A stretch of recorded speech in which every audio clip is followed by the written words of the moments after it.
Okay, Shri M P Rajesh, എനിക്കറിയാം അങ്ങേക്ക് തിരക്കുണ്ടെന്നറിയാം. ഇന്നലെ അങ്ങൊരു സ്പോർട്സ് ആസ്വാദകൻ കൂടിയാണ്, അപ്പോൾ കായികപ്രേമി കൂടി ആയതുകൊണ്ട് തീർച്ചയായിട്ടും ഇന്നലത്തെ 2020 വേൾഡ് കപ്പ് കണ്ടിട്ടുണ്ടാവും.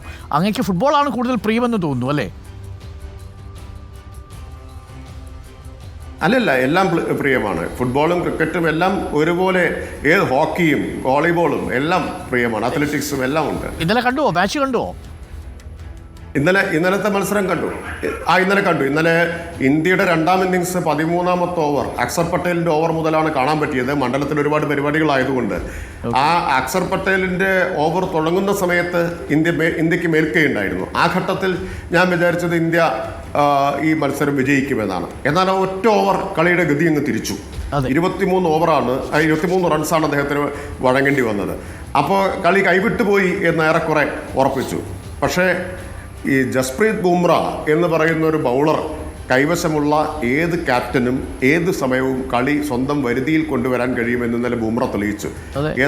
ബുംറയെ സാധാരണഗതിയിൽ അവസാനത്തെ 2 ഓവറിനാണ് മാറ്റി വെച്ചിരുന്നത്. പക്ഷെ നേരത്തെ എടുക്കേണ്ടി വന്നു.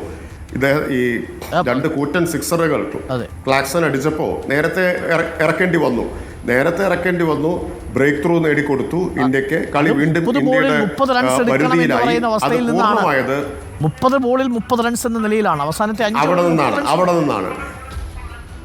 Okay, thank you Shri M P Rajesh. എന്തൊരു അപാരമായ ഫാസ്റ്റ് ബൗളിംഗിന്റെ സൗന്ദര്യമായിരുന്നു. എക്സാക്ട്ലി, ഈ മത്സരം പോലെ തന്നെ ആവട്ടെ. ഒരു കാര്യം കൂടി, ഒരു വാചകം കൂടി. സൂര്യകുമാർ യാദവിന്റെ ക്രിക്കറ്റ് ചരിത്രത്തിൽ തന്നെ ഏറ്റവും ഗംഭീരമായ ക്യാച്ച് കൂടി പരാമർശിക്കാതെ പോകരുത്. അത് നൽകുന്ന പാഠം എന്താണെന്ന് അറിയാമോ അരുൺ? ഇത് നൽകുന്ന ഒരു പാഠം എന്താണെന്ന് അറിയാമോ? പറയൂ.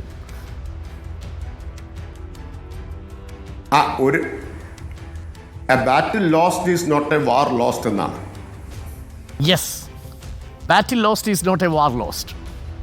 അത് എനിക്ക് തോന്നുന്നു ഈ ഘട്ടത്തിൽ CPM-നും രാഷ്ട്രീയത്തിലും ഇടതുപക്ഷത്തിലും രാഷ്ട്രീയത്തിലും പ്രസക്തമായതാണ് അല്ലേ? തീർച്ചയായിട്ടും. Okay, thank U.